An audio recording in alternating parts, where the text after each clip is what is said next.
Це я в шкільні роки літом складав заготовку на піддони. Це ми зараз її сунемо. Заготовка на піддони. Отут є штапики, вона складається, щоб провітрювалося.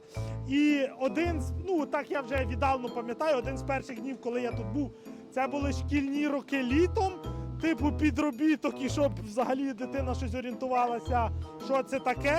То ось це я складав заготовку на піддони, там треба було ці всі штапики, щоб все було рівненько, щоб товщина заготовки була теж правильна, бо часто таку заготовку не тільки ми ріжемо, а привозять постачальники, а там деколи може бути нюанс по якості. Відповідно, були різні такі приспособи, щоб міряти правильно зразу товщину і так далі. Оце одна з перших робіт, яку я робив, а друга робота, я вам зараз покажу,